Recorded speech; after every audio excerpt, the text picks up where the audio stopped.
Hi, my name is Dawn Paul and I'm a shamanic healer working worldwide to help people heal their pasts and move forward to create lives that they dream of.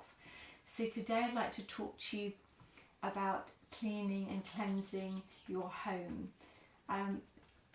In my tradition, which is shamanic tradition, we know that there's only two types of energy. Light, refined energy that is caused or created by nature, which we call Sami energy, very beautiful, lovely energy, and then heavy, dense energy, which is caused by man's thoughts, basically. And our homes, there's my cat, our homes can be affected by these heavier energies, these hoocher energies. So this can be in our home, our current home, or in a home that we've bought from somebody else.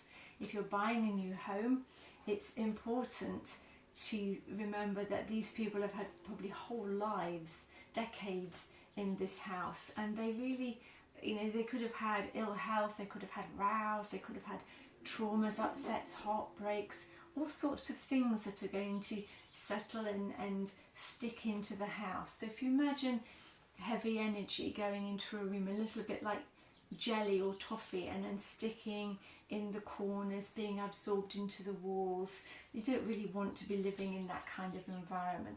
And we've all been in these places where we've just walked in and felt very uncomfortable, even though that the home or restaurant or might look beautiful, but actually it feels very uncomfortable. So there are lots of ways to clean and cleanse your home energetically. The most important thing to do is to take your time over this, because this is not a short process. So the first thing is you need to have a good declutter. If you imagine you have an object, let's say for example this candle holder, everything that you own has an energy line from your energy field to this object. If this is not something that you want anymore, then it's important that you get rid of it and give it to somebody else that perhaps could appreciate it. So the normal rule is if you haven't used something within a year, then you're probably not going to use it. So it's time to kind of really gird yourself and be strong and have a massive throw out and go through all of your cupboards and your drawers and your wardrobes. Honestly, you'll be amazed at how good it feels afterwards, even though it's a little bit stressful at the time. The next thing then is to have a very good physical cleanse of your house. The mopping, the cleaning, the wiping down the skirting boards, dusting, making it physically clean and pleasant. And then we can get on to the energetic cleansing. So first of all, you've got to imagine that this energy's gone into your home and it's sort of hardened. It's too much to expect to cleanse a house just with incense or sage alone. So the first thing you need to do is you make a lot of noise. Now these are very good. These are Tibetan bells. Make a very sharp sound that break up dense energy. Not many people have them in their homes. You can always resort to a saucepan and a spoon and make a lot of noise. So you really want to bang it into each corner and imagine that you're breaking up that toffee into smaller pieces. Always best to tell your neighbours as well that you're going to do this in case they start worrying about you. Then we can get down to the energetic cleansing with sage. So sage bundles. This is white sage. It's beautiful fragrance, comes in bundles tied together with a little bit of cotton, and there's two ends. There's an end with the stalks, and you want to hold that end, not burn that end. You want to burn the end where the leaves are slightly folded. So the best way to cleanse your home is to get a smudge kit. This technique is called smudging. Normally it involves a bowl, a shell bowl like this, and a stick of sage, and it may be a lot smaller than this, so do watch out for that, and a feather.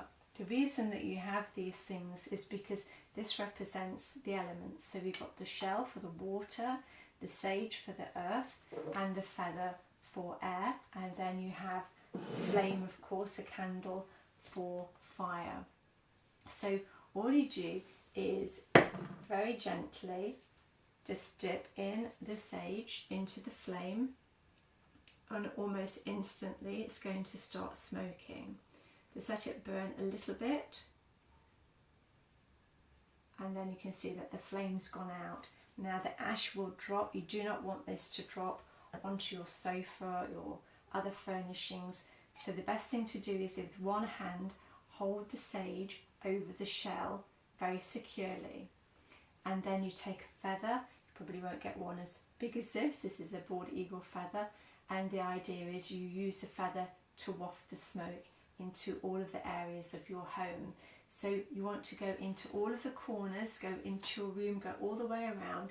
And it's also about using your intention. So thanking the spirit of the sage for cleansing the heavy energies from your home. Always a good idea to have a window open.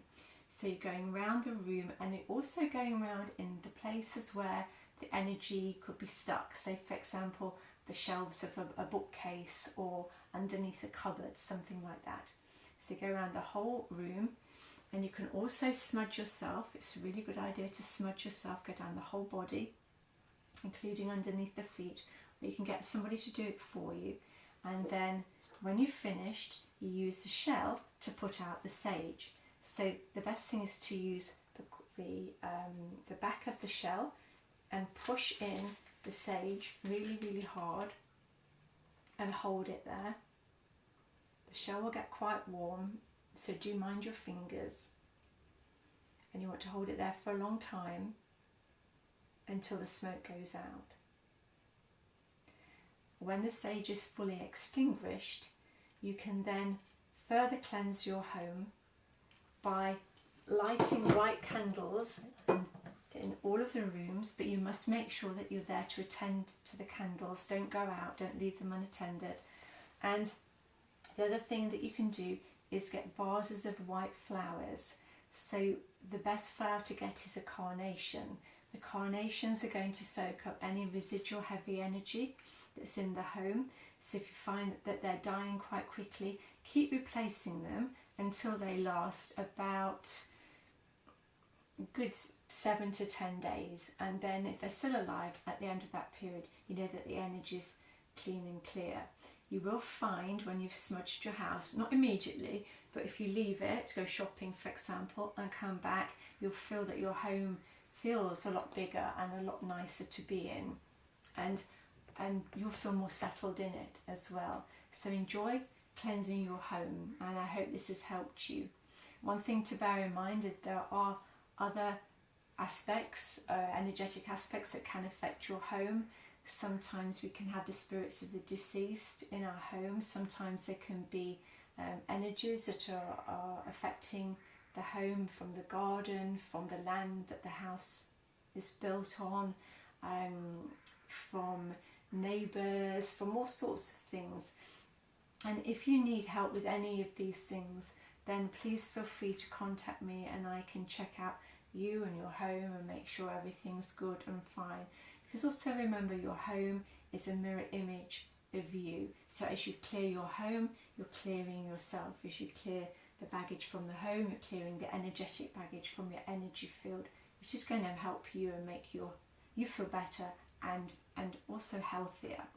So if you need any more help or information, please contact me through my website, which is www.liberate-online.co.uk. Happy cleansing.